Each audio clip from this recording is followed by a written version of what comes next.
Hi, I'm Jim Jubak here on a sunny day in New York, so you notice no hat because I don't need the shade, and try not to get sunburned. Okay, so this is my newest YouTube video. You can follow more content. You can see this video. If you don't want to see it on YouTube, you can see it on my sites. There's more content on the sites, portfolios, more stock picks. My free site is jubakpicks.com. My paid site is jubakam.com. The difference between them is more portfolio, more content. So if you want more of me, do that. Otherwise, you can go free and sort of edge yourself into my world using the free site. Okay, today's video is called, let me make sure I got the title right, 4 Picks for the Chip Shortage.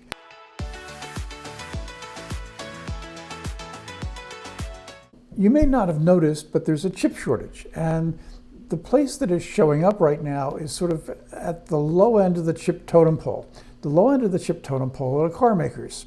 Cars are using more and more chips, but the run is still relatively small. You're talking about millions of units as opposed to billions of units for electronic devices. So when last year it looked like the COVID pandemic and the economic restrictions coming from it were going to really cut into auto sales, the automakers cut their orders for chips. And then when they went back and said, hey, we'd like to, sales didn't fall off a cliff like we thought, we'd like to increase our orders for chips, the chip makers said, hey, you know what? We've already allocated all our supply. So what we're seeing is companies from Toyota, you may have heard of them, Honda, Volkswagen, all cutting back production because they're not getting enough chips to use to produce cars. So Toyota has cut production in China. Honda has reduced production in North America and in the UK. And it looks like the shortage will continue for the first half of 2021 before there's some relief for car makers. Now, there are a couple of trends going on that make this really, really interesting for investors. One is that we're seeing an incredible increase in the content of the chip content in cars. So chips are on track to account for 50% of the manufacturing cost of a car by 2030, and that would be up from about 35% now. 50% of the cost of making a car is in silicon. To me, that's unbelievable. The other thing is that we're seeing is that the move from older 4G phones to newer 5G cell phones is also increasing the demand for chips, so that we're seeing about 40% more chips in a 5G phone than in an older 4G phone. So both of those are big, big secular trends driving chip demand. The problem, of course, is that the industry has not been incredibly profitable for the last few years, so you've had underinvestment in chip manufacturing. That big chip foundries have, by and large, sort of lagged on keeping up with demand. The big exception to that is Taiwan Semiconductor. I'm going to look at a chart for that right now. If I can find it. Oh, there it is. Okay. So if you'll notice, this goes back to June, and this has been just a steady uphill, and then recently it has spiked because the company came out and said, hey, you know what? We're based on what we project for December, we haven't got all the figures in yet, we're going to see record fourth quarter revenue.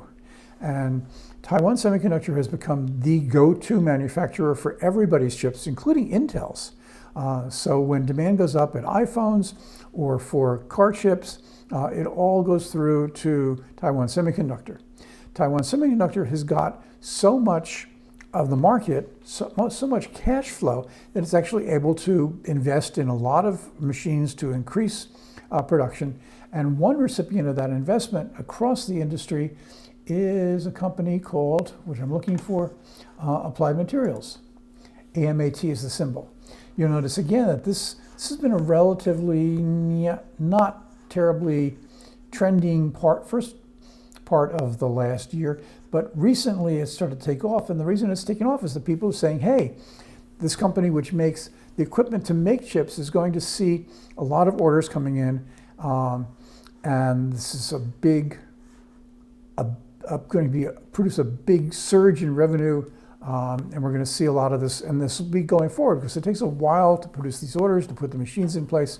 And as the trends I talked about before in terms of adding the chip content to cars and adding chip content to cell phones means that this isn't going to be 3 weeks and done. Okay, so those are two stocks for sort of at the production end. To take a step further up the supply chain, look at the companies that are making chips for this market. NXP Semiconductors is a European company, and XPI is the symbol. But I mean, this is a really steady move up with, again, the same jump in the last month or so. NXPI is probably the largest supplier of chips to the automakers. It supplies everything from chips for safety to chips for autonomous driving. So they're all across the board. They've got the biggest share of this. And this is a stock that I own in at least one of my long-term portfolios on Jubak Picks and JubakAM.com. As Taiwan Semiconductors is also in my long-term portfolio there. Last one is a company called Infineon, also with European roots. It's a spin-off from Siemens a number of years ago. They recently acquired Cypress Semiconductor, a California-based company. Again, same pattern. And again, I think the thing about this is that you're going to see this trend continue because the content of chips in cell phones and autos is increasing. But here we're also looking at an interesting play to me, which is that one of the reasons they bought Cypress is because they wanted to increase their role in chips that handle power management. These are chips that are used in cell phones to extend battery life. They're used in solar energy and wind systems to control how power flows through the system. Power management is a huge and growing market, growing very fast because the whole idea is to increase the efficiency with which electricity is used in these devices and which batteries are used in these devices. So this is a big play for them. Infineon is one stock also that I own in my online portfolios. If you're interested in following those portfolios, go to my sites, JubakPicks.com, JubakAM.com. If you want more content like this, subscribe to my channel. If you like this video, like it. This has been Jim Jubak for Jubak Picks and JubakAM.com. Thanks very much for watching.